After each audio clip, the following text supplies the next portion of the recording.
बात उन दिनों की है जब लोग अपने बच्चों को विद्या प्राप्त करने के लिए गुरुओं के आश्रम में भेजा करते थे। बालक वरदराज जब 5 वर्ष का हुआ तो उसके पिता ने भी उसे शिक्षा ग्रहण करने के लिए एक आश्रम में भेजा। आश्रम में गुरुजी ने अन्य बालकों के समान ही वरदराज को भी पढ़ाना प्रारंभ किया। वरदराज आश्रम में रह तो रहा था, लेकिन उसका मन पढ़ाई में नहीं लगता था। गुरुजी ने उसे तरह तरह से पढ़ाना और समझाना चाहा, लेकिन उसे कुछ भी समझ न आता था। गुरुजी जो कुछ पढ़ाते उसे वह याद ही नहीं रख पाता था। उसकी ऐसी स्थिति देखकर आश्रमवासी बच्चे उसे मंद बुद्धि कहकर चिढ़ाने लगे। इसी प्रकार 5 वर्ष बीत गए। धीरे धीरे उसके सहपाठी उससे आगे बढ़ते गए, पर वरदराज वहीं का वहीं, वह कुछ भी विशेष न सीख सका था। उसके साथ जो पढ़ने आए थे वे तो आगे बढ़ ही गए, जो बाद में आए वे भी उसे पीछे छोड़ आगे निकल गए। एक दिन गुरुजी भी हार मान गए। निराश होकर उन्होंने वरदराज से कहा, बेटा वरदराज, मैं समझता हूं कि पढ़ना लिखना तुम्हारे वश की बात नहीं है। जितना प्रयत्न मुझे करना था उतना मैंने किया, पर मुझे लगता है कि विद्या धन तुम्हारे भाग्य में नहीं है। इससे अच्छा तो यही है कि तुम अपने घर जाओ और वहां का काम काज देखो। वरदराज असमंजस में पड़ गया।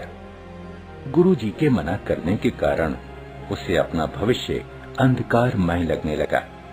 उसे यह चिंता भी सताने लगी कि घर लौटने पर उसके पिता क्या सोचेंगे।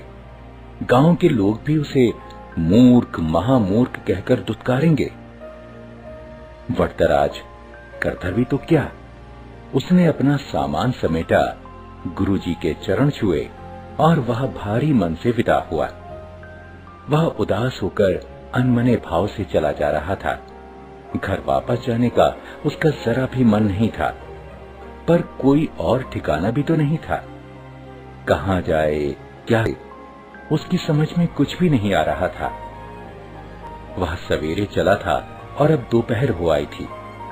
रास्ते में खाने के लिए गुरुजी ने उसे थोड़ा सत्तू दिया था। उसे भूख प्यास भी लगाई थी। चलते चलते उसे एक कुआं दिखाई दिया। वह पानी पीने के लिए कुएं पर पहुंचा। वहां उसने देखा कि पानी खींचने की रस्सी की रगड़ से कुएं की जगह पर निशान पड़ गए हैं और मिट्टी के घड़ों को रखने से जमीन पर गड्ढे पड़ गए हैं। यह दृश्य वरदराज के मस्तिष्क में बिजली की तरह कौंध गया। उसने विचार किया कि जब रस्सी की बार बार रगड़ खाने से कठोर पत्थर पर निशान पड़ सकते हैं, तो क्या लगातार परिश्रम करने से मैं विद्वान नहीं बन सकता? बस फिर क्या था। वरदराज के मन में आशा की किरण जगी। वह बुदबुदाने लगा, मैं भी लगातार परिश्रम करूंगा, अपने पाठों को मन लगाकर बार बार पढ़ूंगा और उन्हें याद करूंगा। फिर देखता हूँ कि मुझे विद्या कैसे नहीं आती। वरदराज ने कुएं पर हाथ मुड़ा और गहरी सांस लेकर आगे की ओर बढ़ा। अब वह सभी प्रकार की चिंताओं से मुक्त था। इतना कि उसे भूख प्यास की भी चिंता नहीं रही थी। वह तेज कदमों से चल रहा था। अब वह दूसरी ही तरह का वरदराज था। वह घर की ओर नहीं बल्कि आश्रम की ओर लौट चला था। सूर्यास्त होने को था। गुरुजी आश्रम की वाड़ा में टहल रहे थे। तभी उन्होंने वरदराज को आते हुए देखा।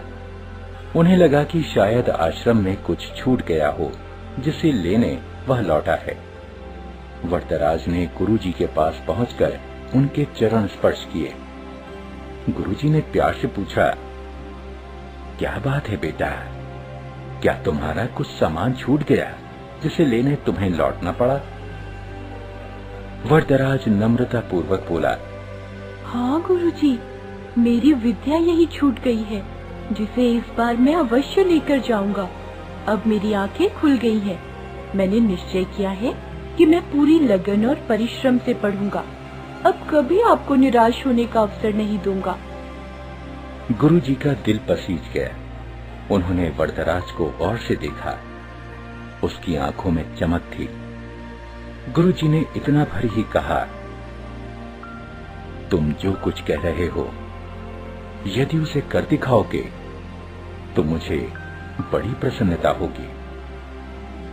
वरदराज ने पढ़ाई प्रारंभ की। अब तो उसकी भूख और नींद पता नहीं कहां गुम हो गई थी। वह देर रात तक पढ़ता और प्रातः सबसे पहले उठ जाता। वह अपना एक क्षण भी व्यर्थ न गवाता। उसने दिन रात एक कर दिए। इसका प्रभाव यह हुआ कि जो पाठ याद करना उसे पहाड़ पर चढ़ने के समान कठिन लगता था, अब वही सरल लगने लगा था। गुरुजी और अन्य बालक वरदराज में आए इस परिवर्तन को देख आश्चर्यचकित रह गए। अब वरदराज की जिंदगी प्रतिभावान बच्चों में होने लगी। यह उसकी लगन और कठोर परिश्रम का ही चमत्कार था। जानते हो, यही वरदराज आगे चलकर संस्कृत के महान विद्वान बने। संस्कृत के सबसे बड़े विद्वान पाणिनि के बाद वरदराज का ही नाम